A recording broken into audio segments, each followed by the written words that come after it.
자, 매일같이 은혜로라는 제목으로 계속해서 두 번째 말씀을 나누고자 합니다. 여러분, 요사이는 바람이 이렇게 최근 몇 년 동안에는 우리나라에 태풍이 별로 안 부는 것 같아요. 그죠? 너무나 감사한 일이에요. 이 바람 종류 아세요? 바람. 예, 사람 뭐 바람 핀다고 하잖아요. 그 바람이 아니고요. 실제로 부는 바람. 예, 뭐 미풍이라는 게 미풍. 그 다음에 뭐 한이 바람도 있고, 그 다음에 폭풍, 태풍, 돌풍이란 말이 있죠, 돌풍. 미국 사람들 제일 두려워하는 돌풍이 있죠. 네. 제가 보니까 토네이도 경보가 울려요. 사이렌이 울리면 모든 사람들이 전부 다 지하실로 들어가요. 그 토네이도가 얼마나, 미국 같은 축복받은 나라도 이 토네이도 때문에 참 어떤 때는 정신을 못 차려요. 그 다음에 여러분, 바람이 불어도, 그냥 신사처럼 부는 게 아니고, 미친 사람처럼 부는 바람. 뭐라고 합니까? 광풍. 오늘 말씀이 나오는 그 광풍에 미칠 광자예요. 광풍. 뭐 어떻게 부는 게 광풍인가요? 오늘 한번 그 맛을 한번 말씀을 통해서 한번 우리 같이 나눠보자. 여러분들은 살아오시면서 무엇 때문에 공포를 느껴보신 적이 있습니까? 공포, 두려움. 혹 배를 타고 가시다가 어떤 큰 풍랑을 만나시고 큰 파도를 만나셔서 혹시 두려움을 겪어보신 적 있으십니까? 저는 이 말씀을 준비하면서 세월호 사건이 떠올랐어요. 그들이 가다가 배가 기울어졌잖아요. 그 배에 탔던 사람들의 심정이 어땠을까요? 참, 근데 우리나라 사람들 참 학생들도 대단해요. 그 공포와 두려움 속에서도 선장이, 참 어줍잖은 선장이지만 그 선장이 움직이지 말고 가만히 있으라니까 다 가만히 있었잖아요. 참, 비록 그들이 고인도 했지만 참 그들에게 경의를 표합니다, 정말. 근데 그 순간에 그들이 아마 두려움이 없었을까요? 어마어마한 두려움에 시달렸겠죠. 근데 그런 와중에서도 또 생각나는 인물이 하나 있었어요. 그 여자, 그 안내원, 그 배 승무원, 세상에.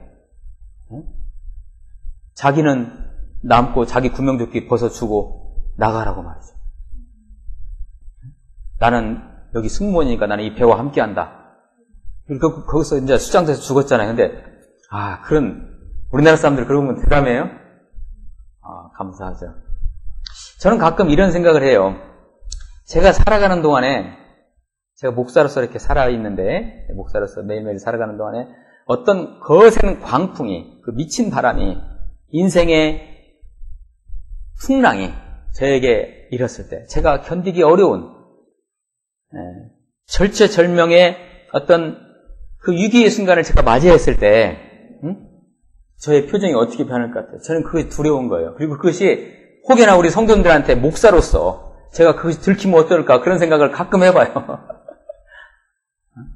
갑자기 저에게 저를 위협하는 칼이 저를 딱 위협하고 있어요. 그 순간에 제가 하나님 앞에서 우리 성도들 앞에서 목사로서 나는 어떻게 할 것인가 가끔 이러한 등골이 오싹한 이런 상상을 해봐요.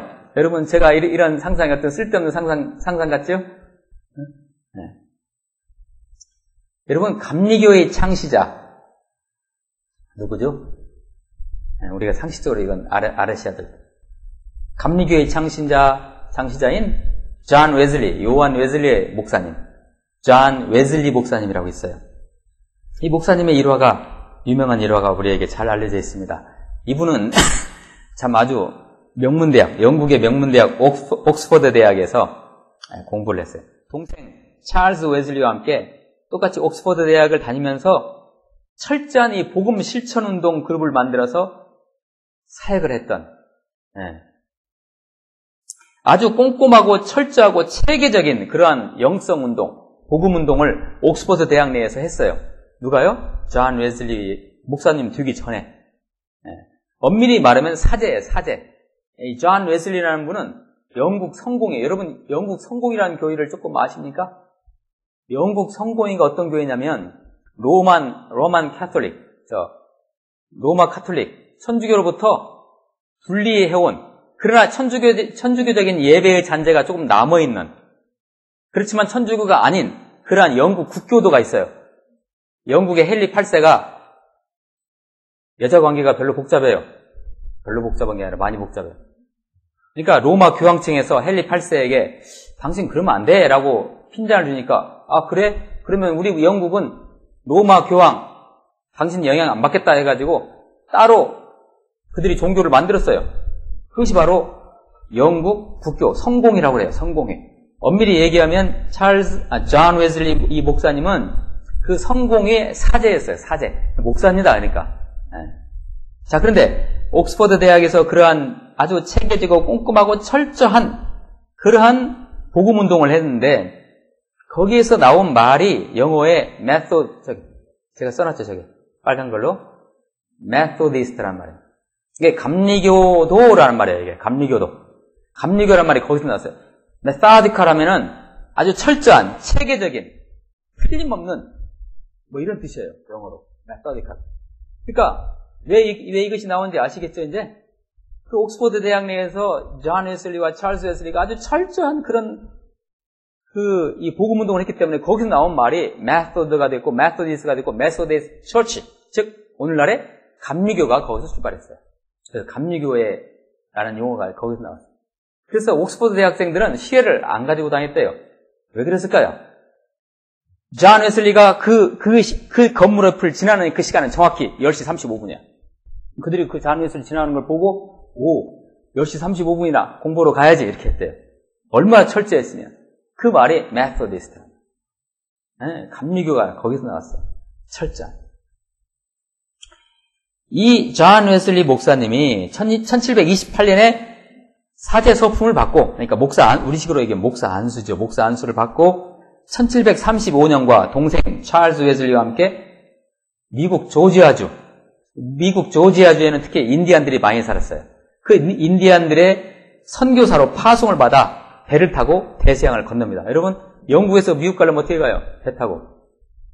그 대서양 건너가면 돼요. 지구가 둥글잖아요. 그림 그려보세요, 지도로. 네. 대서양을 저기. 태평양을 걷는 게 아니고, 저쪽으로 이렇게 대서양을 건너가는 거예요. 지구가 둥그러니까. 그래서 배를 탔어요. 조지아주 선교사로 파송을 받아가지고. 내가 그 우미한 인디안들을 내가 선교를 해야 되겠다 해가지고. 네. 근데 가다가 광풍을 만나, 이 배가 그냥 막 파도가 그냥 흉용해가지고 배 안으로 막 물이 들어오고 차고 난리 치는 거예요. 아, 근데 이 목사인 이 존 웨슬리가 오메 나 이게 죽겠구나 가지고 막 안절부절하는 거예요. 이제 막 목사라면 어떻게 해야 되나 그때? 야, 우리 다 모입시다. 우리 예배합시다. 아니면 어떤 영적 리더로서 그 배에서 역할을 해야 할 거 아니에요. 존 웨슬리가 제일 먼저 도망다니는 거예요, 지금.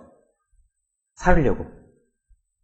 나 이러다가 죽는 거야. 뭐 안절부절하다가 딱 하는데, 보니까 저쪽에 보니까 가판 위를 보니까 어떤 일본의 사람들이 그 배가 흔들리고 파도가 배에 넘쳐오는데도 불구하고 서로 손을 붙잡고 찬송하면서 예배하고 있는 거예요. 자, 그들이 누구냐면 모라비안 교도라고요. 여러분 상식적으로 기억하세요? 모라비안 교도. 이 모라비안 교도가 누구냐면 종교개혁 이후에, 여러분 종교개혁이 있자마자, 종교개혁이라는 건 마르틴 루터가 중심으로 해가지고 로만 캐톨릭, 천주교에 반대해가지고 새로운 교의 운동을 일으킨 게 종교개혁이잖아요. 종교개혁 이후로 천주교가, 로만 캐톨릭 교가 그 개신교들, 우리 개신교들, 이 종교개혁 이후에 그 개신교들을 많이 박해를 했어요. 그래서 독일에서 30년 전쟁, 혹시 여러분 세계사에서 배운 기억나시죠? 30년 전쟁 이후에 로마 캐톨릭이 독일에 있는 일군의 복음주의자들을 박해를 했어요. 그래서 그들이 독일에서 나와가지고 보헤미아로 도망가요. 지금의 말하면 체코슬로바키아예요. 보헤미아로 도망가요. 그들이 바로 모라비안 교도들이에요. 아주 신실하고 아주 충성스럽고 정말 오직 복음, 오직 예수 그리스도, 오직 말씀, 오직 기도로 담난 사람들이에요. 그들이 이제 그들도 똑같이 대서양을 건너가지고 미국으로 가는 길이었는데 그 배에 존 웨슬리 목사님과 동승을 했던 거예요. 그런데 여러분 생각해 보세요. 여러분이 아마 그 배를 탔으면 여러분 어떻게 했을 것 같아요? 그들이 모라비안 그들이 손을 붙잡고 하나님한테 경건하게 찬송을 하면서 예배하는 거예요. 그때 존 웨슬리 목사님 충격을 받아요. 나는 뭐냐? 저들은 평신도인데 목사인 나는 뭐냐? 사제 서품을 받은 성공이 목사인 나는 뭐냐 이게? 죄송합니다. 이 용어를 써서 쪽팔렸겠죠. 엄청나게 쪽팔렸겠죠. 그죠?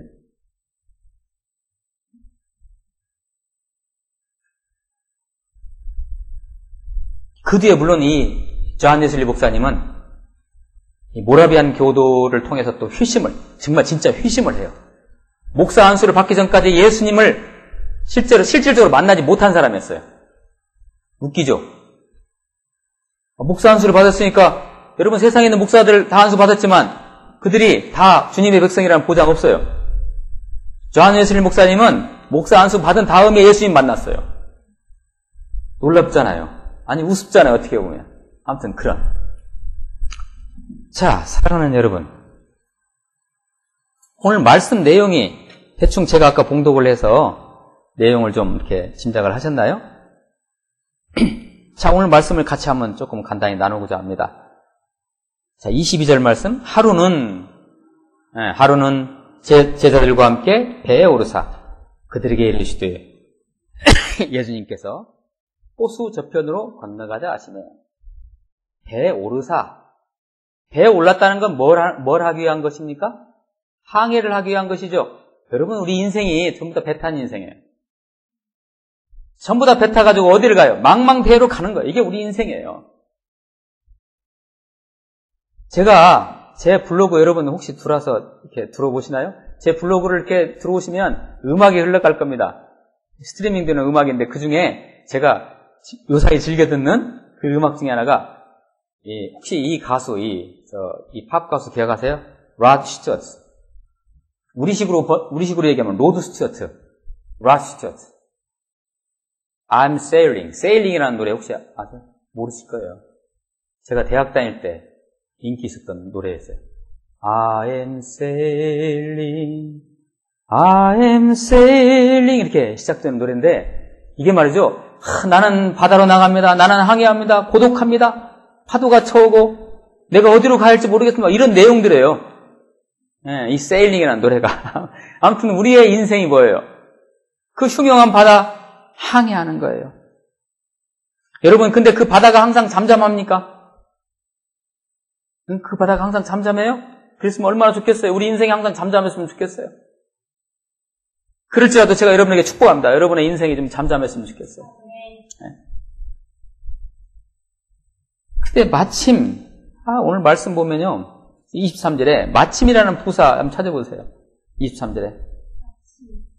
이게 왜 그러냐면요.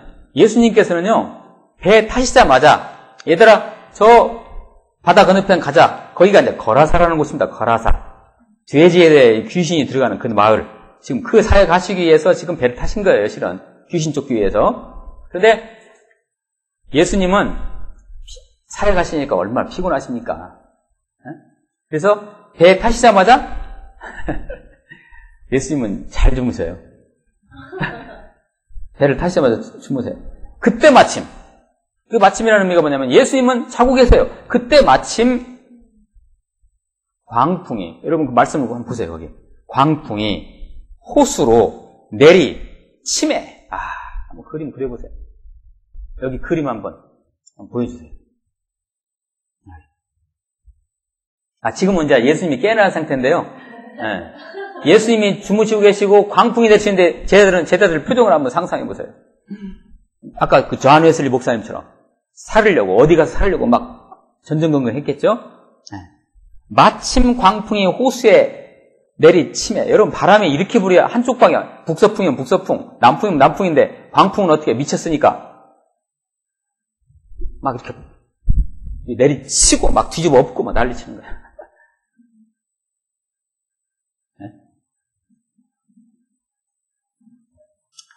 우리가 인생을 살아가면서 우리가 부딪히는 어떤 환난 같은 거 아닙니까? 그죠? 아니, 도대체 이게 나에게 왜 이런 일이 일어나? 아니, 나에게 왜 이런 일이라? 내가 예배도 잘 드리고 하나님 잘 믿는데 내가 이럴 수가 있나, 하나님? 이때 제자들의 태도를 한번 우리가 관찰해 볼 필요가 있습니다. 예수님의 제자니까, 할렐루야, 예수님이 함께 계시니까 괜찮습니다. 이렇게 나가야 하잖아요. 아니에요. 이 제자들의 태도가 어땠어요? 24절, 제자들이 나와 깨워 이르되, 호수로 내리침에 배에 물이 가득하게 되어. 또 봐요. 배에 물 부르죠? 24절, 제자들이 나와 깨워 이르되, 예수님을 깨워요. 깨워 이르되, 주여, 우리가 뭐예요? 죽겠네.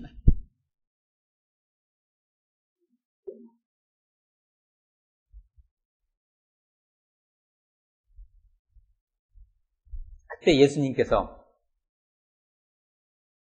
잠을 깨사 바람과 물결을 어떻게 하셨어요? 꾸짖으시니 이에 그쳐 잔잔하여지더라. 예수님이 여러분, 자, 오늘 이 말씀에서의 귀중한 그 토픽 중에 하나가 뭐냐면은 도대체 마지막 절에 26절에 이렇게 나오잖아요. 25절에 저분이 누구시길래 파도를 잠잠케 하시는가? 예수님이 누구십니까? 하나님이세요. 창조주 하나님이세요. 파도를 주관하시는 이 우주를 관할하시는 모든 인생들의 마음을 주관하시는 모든 자연을 주관하시는 멜스의 방향도 주관하시는 하나님이세요. 그런데 예수께서 잠을 깨고 보니까 애들이 난리치는 거예요. 제 애들이. 예수님 우리 죽겠습니다. 예수님 대체 뭐 하시는 거예요? 지금 우리 살려주셔야지. 이게 뭐예요? 네? 예수님께서 그 파도를 향해서 꾸짖으셨다는 것인데요. 여러분, 자연물에게 어떤 자연의 환경에게 하나님이신 예수님께서 그냥 바람아 멈춰라 하면 되는데 왜 예수님께서는 그걸 꾸짖으셨을까요? 그 바람을 일으킨 그 어떤 배후의 세력들이 있다는 것입니다. 그게 바로 사단의 세력들이에요. 거기에 대해서 꾸짖은 거예요. 자, 왜 그러냐면요. 자, 오늘 말씀의 주제는 아니지만 그래도 잠깐 들어보세요. 자, 거라사 지방 귀신을 쫓으러 예수님께서 가시죠. 귀신은 귀신같이 알겠죠? 방해하는 거예요, 이게. 그 사역 방해하는 거예요. 여러분, 교회가 부흥할 때요. 어떻게? 마귀들이 가만히 두겠어요? 방해. 이 교회 지도자, 이 리더인 목사. 엄청 믿겠죠, 마귀들이. 그럼 목사 엄청나게 공격하는 거예요. 여러분, 딴 얘기지만 저를 위해서 기도 좀 많이 해주세요. 제가 쓰러지면 무디게는 끝입니다. 그죠? 물론 다른 목사님 모시면 되겠지만, 이거 마귀들이 그렇게 공격해요. 자, 어쨌든. 그런데, 제자들이 예수님 앞에서 예수님, 우리들이 죽겠습니다 했는데, 결국 누가 죽었어요? 바람과 파도가 죽었어요. 사람이 안 죽었어요. 우리 예수님 하나님은 그렇게 하시는 분이에요. 우리 안 죽습니다, 여러분. 우리를 공격하는 더러운 권세들이 죽을 뿐이지 우리는 안 죽어요. 안 죽어요. 아무튼 예수님께서는 그 바람과 풍랑을 쫓으셨습니다. 꾸짖으셨어요. 그런데 예수님께서도 마음이 섭섭했던 거예요. 섭섭한 거예요. 여러분, 제가 제 아들과 어디를 여행할 때 제 아들이 저를 믿지 못하고 어떤 개울을 건널 때, 야, 준우야, 나를 업혀. 근데 아빠 못 믿겠어. 나 등에 안 높이려고 하면 제가 얼마나 섭섭하겠어요. 세상에 하나님이신 그 예수님과 한 배를 탔는데 이들이 그렇게 불안해요? 섭섭한 거예요. 그래서 예수님이 그들에게 일성을 날리십니다. 한 말씀 하십니다. 너희 믿음이 도대체 어디 있느냐? 그들은 하나님이신 예수님과 같은 배를 탔어요. 그분이 하나님이세요. 자연을 주관하시고 모든 걸 다스리시는 하나님이신데 세상에 그 상황에서 안절부절해요? 제자들에게 문제가 있죠? 혹시 그 제자들이 저와 여러분의 모습 아닌가요?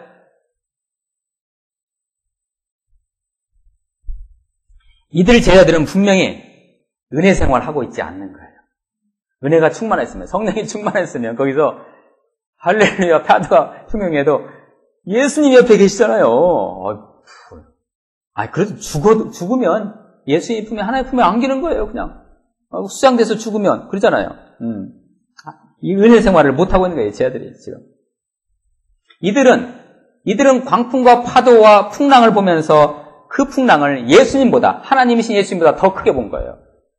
자, 우리가 이게 인생을 살아가면서요, 힘든 이유가 거기에 있어요. 여러분을 괴롭히고 있는 어떤 상황들을, 그 상황들이 우리 하나님보다, 예수님보다 큽니까? 클 수가 없죠. 근데 은혜가 떨어지면, 예배 안 드리면, 제자 훈련 안 받으면, 말씀 안 보면, 기도 생활 안 하면, 찬송의 권능 생활 안 하면, 우리 주위에 있는 모든 환난들이 예수님보다 하나님보다 더 커요. 더 크게 보여요. 중간고사 기간이 오면 기말고사가 하나님보다 더 크기 때문에 예배 안 오는 거예요. 아닙니까? am I wrong? 제가 말이 틀렸어요.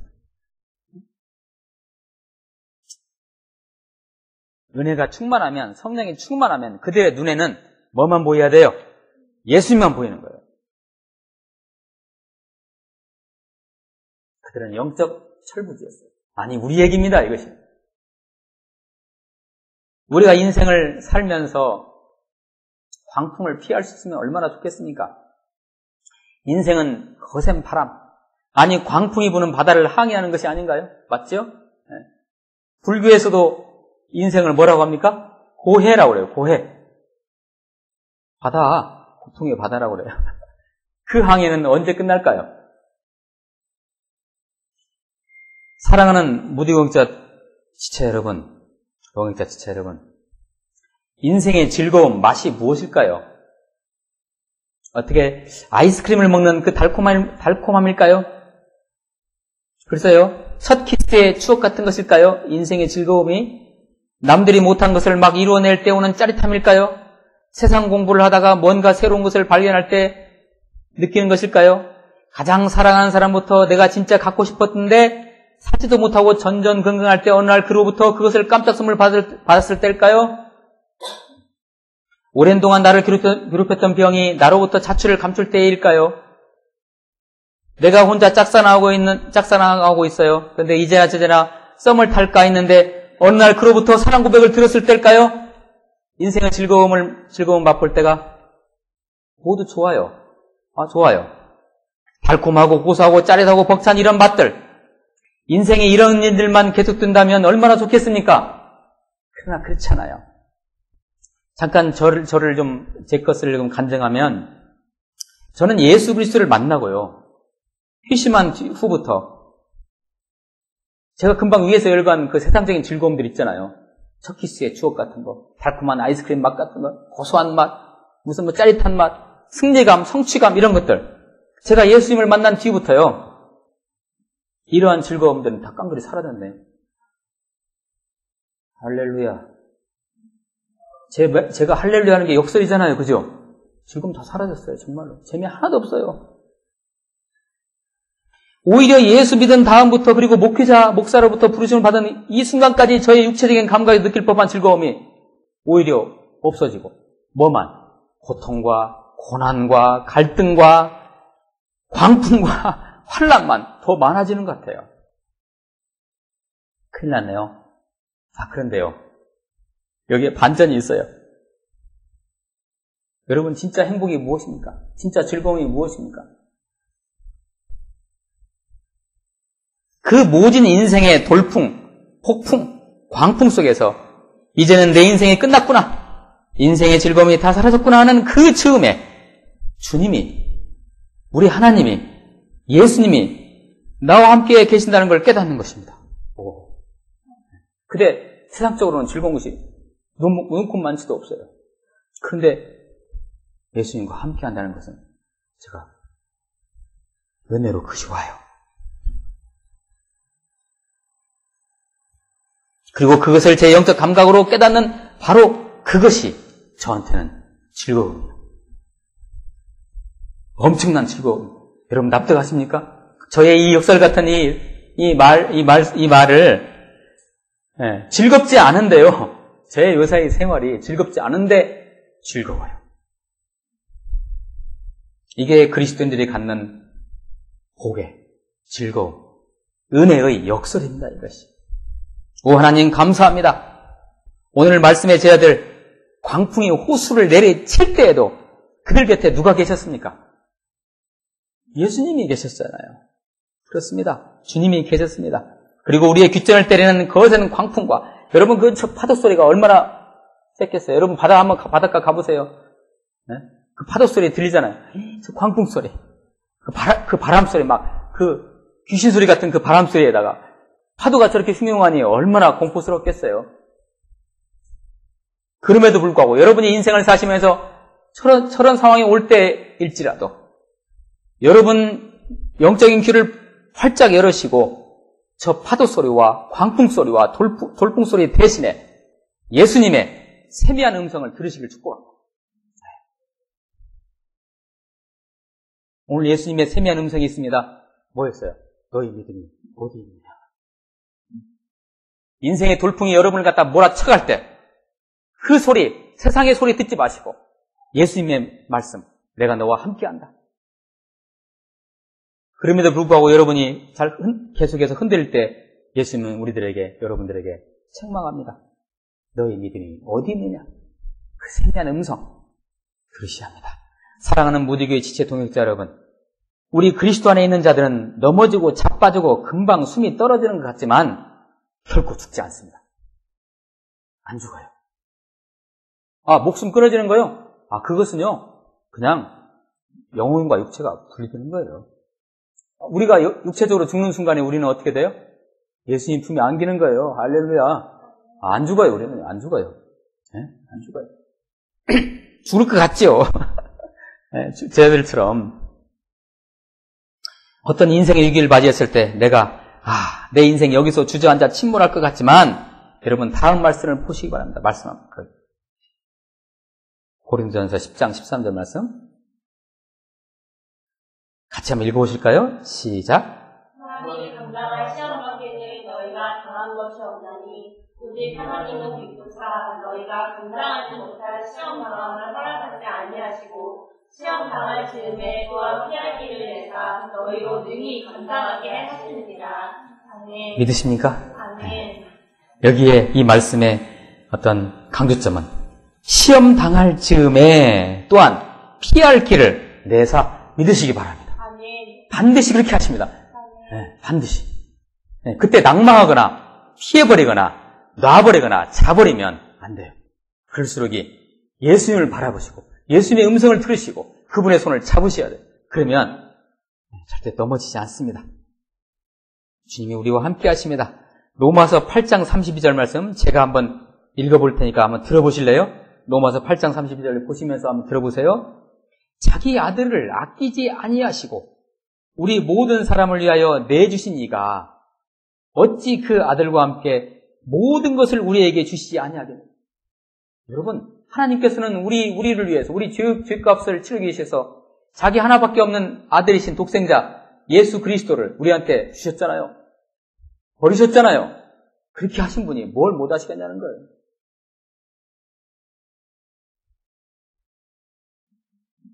그 다음 말씀은 또 같이 한번 읽어봅니다. 같이 읽습니다. 시작. 우리가 오늘 그리스도의 사랑에서 흔들리요 환난이나 공고나 어려나 기근이나 불신이나 위험이나 살이랴 내가 확신하노니 성왕이나 성령이나 천사들이나 권세자들이나 현대인이나 장래인이나 능력이나 원군이나 비품이나 다른 어떤 표적물이라도 우리를 우리 주 그리스도 예수 안에 있는 하나님의 사랑에서 끊을 수 없으리라. 아멘. 제가 이것을 강의하기 위해서 자료까지 다 준비했지만 간단히 말씀드립니다. 뭐냐면요, 어떠한 상황이 올지라도 하나님께서 우리들의 죄 문제를 해결하기 위해서 독생자 예수를 아끼지 않냐고 주었던 그 사랑, 그 관계, 그 하나님과의 관계를 누가 끊을 수 있겠냐 이거예요. 마귀가 어림없어요. 우리의 돈 없음이 어림없어요. 우리가 시험에서 실패함이 어림없어요. 우리가 애인으로부터 버림받은 거 어림없어요. 그것이 우리를 하나님과 관계 끊을 수 없어요. 그러니 이 돌풍, 우리가 인생을 살아가면서 있는 그 돌풍, 하나님과 관계 끊을 수 있어요? 없어요. 말씀이 골자가 그거예요. 자, 이제 말씀을 마무리합니다. 근데요, 제가 한번 물어볼게요. 근데 왜 제 아들은 몰랐을까요, 그걸? 예수님과 한 배를 탔는데도 왜 그들을 몰랐을까요? 어쩌면 이게 우리 얘기 아닌가요, 이게? 이렇게 지금 예배를 하는 순간에도 하나님이신 창조주신 자연의 질서를 부여하시고 다스리시고 통치하시는 그 주님 곁에 있었는데 왜 그들은 주님보다 작아도 한참 작은 자연의 광풍과 물결 앞에서 벌벌 떨었을까요? 그들은 주님을 주님으로 받아들일 수 있는 은혜가 충만하지 않았던 거예요, 아직까지. 은혜가 충만하지 않은 거예요. 은혜 떨어지면요, 목사든 장로든 권사든 집사든 소용없어요. 모든 사람들 다 그냥 다 망가져요. 은혜 떨어지면.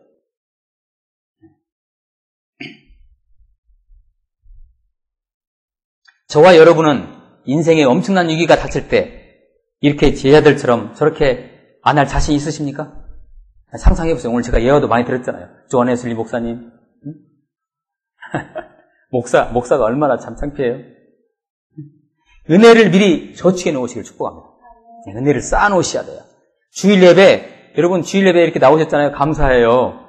네, 주일 예배 이 한 번 가지고는 안 돼요. 은혜 생활 어려워요. 일단 우리 교회에서 제시하는 모든 예배와 훈련 프로그램 많지는 않지만 심지어는 여기 기도 수첩 있잖아요. 이것도요. 그냥 홀대로 보지 마시고 순종하는 마음으로 잘 따라오시길 바랍니다.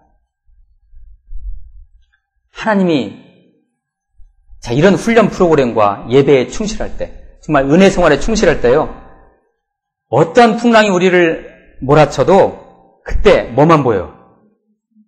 예수님 하나님만 보이는 거예요. 세상과 나는 간 곳 없고 그 찬송 있잖아요.